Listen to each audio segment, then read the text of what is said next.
Hey guys, how are you? It's Armani from Lepage, and I'm really excited to introduce and to welcome you to my second episode of In the Car. The topic that we have for today is going to be listing a property and what you have to do to prepare a property to sell. One of the main reasons why I've decided to bring that show as my second show, because coincidentally I'm actually on my way to 38 Buckland Way, which is a new listing that I put out this week that we've actually been renovating it to sell the property for about the last 4 or 5 months. We actually started planning it back in 2016, so basically now this is the end result. Property's already been finished and it's on the market. So we're gonna head up to the property right now, and let's get going. So basically, the seller contacted me sometime around last year, near November. There was renters in the property, so I did a quick walkthrough of the property. The renters were supposed to be leaving at the end of December. She said to me, well, you know what? Whatever I need to do to get the property to sell for the best amount of money, this is what we'll do.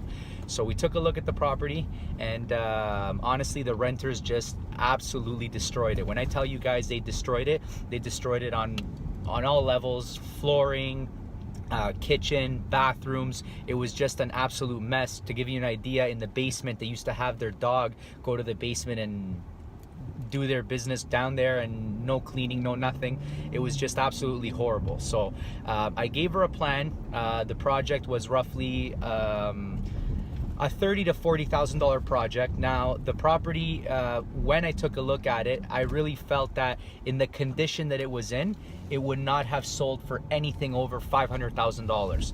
So we actually just recently put the property up on the market for $660,000. I know that if the market wasn't where it is right now, we would definitely have sold it already, and it would have probably sold for over asking as well. It is what it is. We can't say, no one can predict the market, but bottom line is she ended up spending about $35,000 on this property.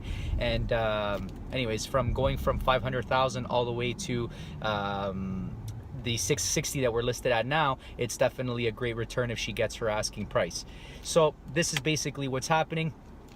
She did everything from brand new laminate flooring in the entire house. She also did added 2 bathrooms. So she added a bathroom in the master bedroom. She had a massive walk-in closet. She actually cut it in half and actually put a 4-piece bathroom in there. So now the home is actually a 4-bedroom house. Guys, you're gonna have to excuse me. I'm gonna put on my glasses because it's really beautiful and sunny today, so hopefully you guys don't mind. So yeah, she did that. She also she made the basement rentable. Now the only bad thing about this property is that it doesn't have a separate entrance to go to the basement, which in that particular area, having a separate entrance is the way that you would get the most amount of money. Now we tried to put in a separate entrance through one side, however it just didn't work out because the levels on the outside of the property didn't align. So in this particular house's case, whoever would buy the property would have to go through the proper channels, which is going to the city, getting drawings done, excavating, and getting a proper separate entrance, which would cost you anywhere between $9,000 to $12,000. So obviously the property is not going to fetch as much as we would like, but at the end of the day, it is going to get a great return, because at the end of the day, it's one of those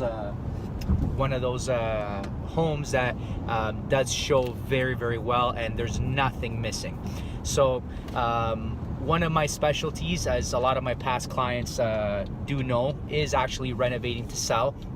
This particular year as well, we also sold the condo at Lakeshore and Park Lawn, where we also renovated it to sell.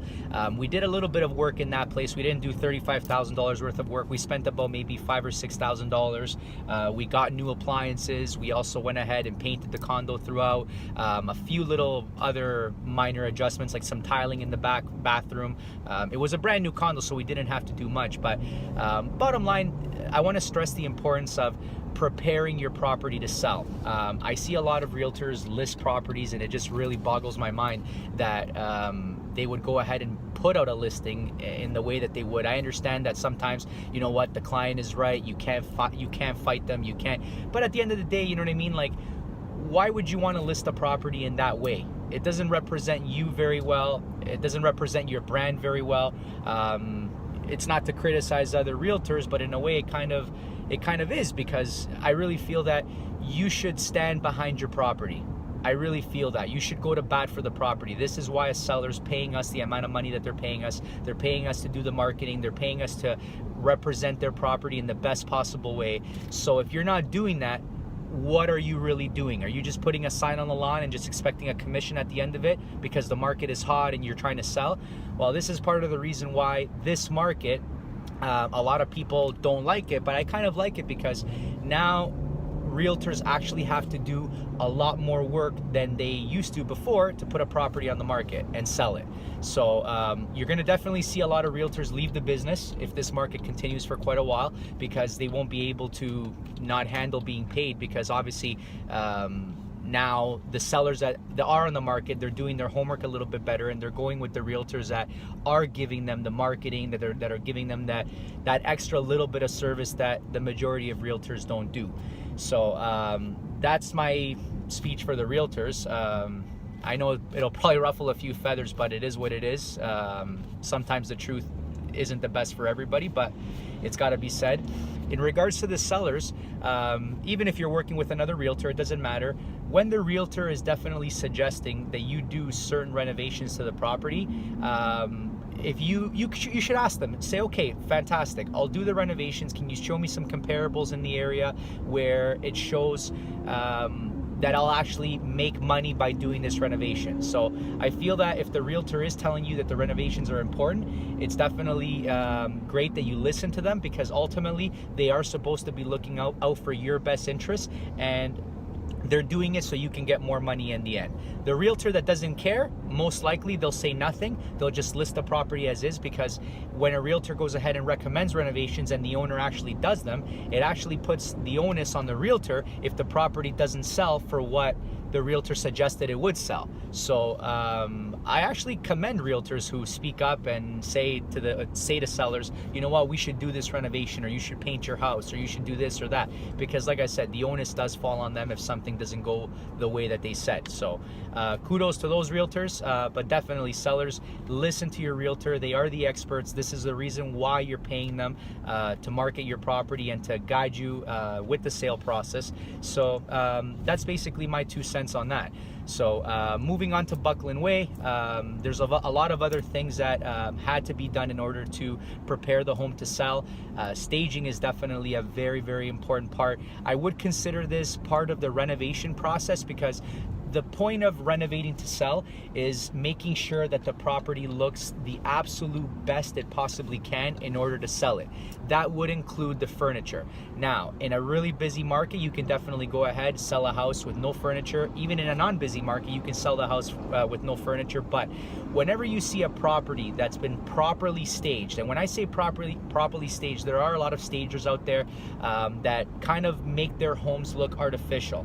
The really good stagers make the place look very modern, but at the same time it looks like the people actually lived there. And that's what I feel is key. When people can feel themselves living there, when people can see for example, that the sellers have taste and things like that, that makes the property look a lot more appealing. People envision themselves in the space, and that's what ultimately brings emotions into play and helps the seller achieve and get more money for their home. So staging is definitely very important.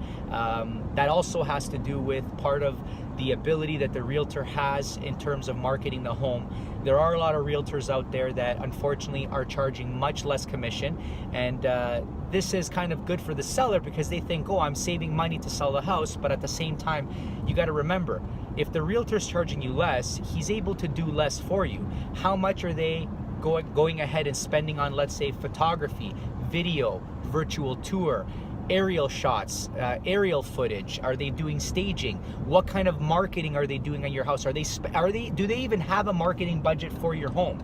So whenever you're paying 1%, let's say, the realtor, after paying their commission split to their brokerage, they have a very limited amount of resources to be able to do the proper work that needs to be done to market your home. So a lot of you guys are thinking there, well, I'm saving money by only paying 1%, but in reality you're losing money, because that extra $4,000, $5,000, $6,000 that you're paying to the realtor should be using that money to market your home, ultimately getting you 3 times or 4 times or even 10 times more money, more of a return than what you're paying them. So one of the things that I really stress to everybody is to interview more than one realtor. Just because the realtor is a friend of yours, or you know him, or it's a family member, it doesn't mean that they're the best person for the job. There are some realtors that know other areas very, very well. There are some realtors that are marketing whizzes, and there's just people that you generally vibe with a lot better, and I feel that that's going to be a very important part of the process. You do end up building a really, really big relationship with your realtor, because you basically end up talking to them more than anybody else during that time period that you're selling and listing your home. So make sure that you choose wisely the realtor that you want to use, and it's going to be very, very important that you build a good relationship with that realtor. So ultimately what you have to do is select a bunch of them, I'd say 2 or 3 of them, interview all 3 of them, and ask them what each of them are going to do to sell your house for the most amount of money. And I always say, some realtors are going to do more, some realtors are going to do less, but at the end of the day, you should feel with who you felt most comfortable with, who in your gut is telling you, you know what, this person's going to do the best for me and for my home, and ultimately for my bottom line, which is the highest price. So that's basically it, guys. I like to keep these videos kind of short. I don't want to do like a 20-30 minute episode, because then, you know what I mean, I don't think anybody's gonna watch it. Maybe I could be wrong, you let me know. So I'm really excited also to bring out, I have another vlog coming out in a few more weeks, okay? And I don't want to share too much information about that, but it's kind of a different concept than In the Car. It's a little bit different. It's more geared towards buyers and sellers and people who just want other types of information. So it's kind of not me talking about that, but kind of talking about things that you guys are interested in more. So anyways, guys, once again, I wanted to thank you so much for tuning in and watching. We're headed up to the open house right now. We have our marketing in place. We already have 17 people confirmed coming, which is fantastic, because the majority of people actually that come to an open house never confirm, they just show up. So the fact that we already have 17 people coming to our open house speaks